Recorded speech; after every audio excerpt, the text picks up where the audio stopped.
उन्हाळ्याचे दिवस सुरू झालेले आहेत, तर सरबत, लस्सी, ताक, दही ह्या पोटाला गार लागण्यासारख्या गोष्टी आपल्याला खूप खाऊ वाटतात.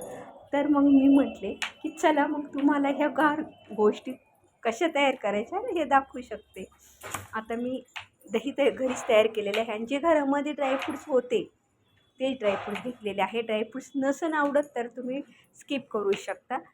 मी 2-3 जवळजवळ काजू, बदाम आणि पिस्ते हे कटिंग करून घेतलेले आहेत. हे कसेही वाकडे तिकडे कट केले तरी चालतात आणि जर तुम्हाला उभेच काप करायचे असले तर ते रात्रीचे भिजत ठेवा आणि थोडंसं 1-2 सेकंदासाठी उकळी आणा. आता याच्यामध्ये जी मिक्सरचं भांडं घेतलेलं आहे त्याच्यामध्ये मी खडी साखर बारीक करून घेतलेली आहे. मी घरातली साखर बारीक केलेली नाही तर खडी साखर ती आपल्या शरीराला चांगली असते. आणि हे घरचं दही आहे. घरचं दही मी घरीच तयार केलेलं आहे आणि हा व्हिडिओ पण मी तयार करून दाखवलेला आहे की दही कसं बनवायचं. आता मी ही पळ्या 7-8 पळ्या घेतलेल्या आहेत. अशा प्रकारे खूप सुंदर दही होतं घरच्या घरी तयार केलेलं. आपण बाहेर तर ताक, लस्सी पितो, परंतु त्यांचे भांडे कसे, किती दिवसाचं ताक, दही असतं आपल्याला काही माहीत नाही आहे. हे आपल्या डोळ्यासमोरचं आहे आणि चविष्ट पण लागतंच ना. तर ही जवळजवळ मी पळी 6-7 तरी पळ्या घेतलेल्या आहेत आणि डायरेक्ट मिक्सरमधून बारीक करून घ्यायचं. म्हणजे फक्त आपल्याला मिक्स करायचे, बारीक नाही तर फक्त आपण मिक्स करून घेऊ. आता मिक्स करून घेतलेलंच आहे. आता आपण थोडीशी वेलची पावडर टाकू. माझ्याकडे वेलची नव्हती, नाही तर मी खलबत्त्यात कुठून ती टाकली असती, परंतु वेलची पावडर होतीच त्यामुळे मी वेलची पावडर टाकलेली आहे. तर आपली हे लस्सीचं जो बॅटर आहे सगळं तयार झालेलं आहे. खूप सोपी पद्धत आहे.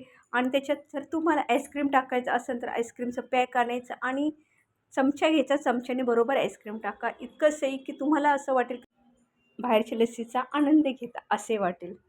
बघा घरच्या घरी आपल्या नजरेच्या समोर आपणच तयार केलेलं असतं, म्हणजेच स्वच्छता वगैरे हे सगळं काही आणि आपल्याला आरोग्यही ठीक राहील.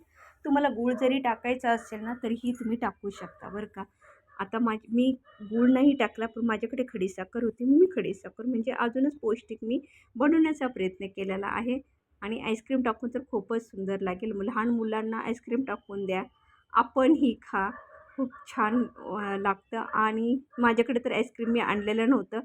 आईस्क्रीमचा डबा आणला होता, तो मुलांनी पहिल्यांदा खाऊन टाकला, त्यामुळे मला काही आईस्क्रीम त्याच्यामध्ये टाकता नाही आलं. तर दुसऱ्या वेळेस मी अशीच लस्सी बनवून आणि आईस्क्रीम टाकून तुम्हाला दाखवे. बघा किती मस्त आहे.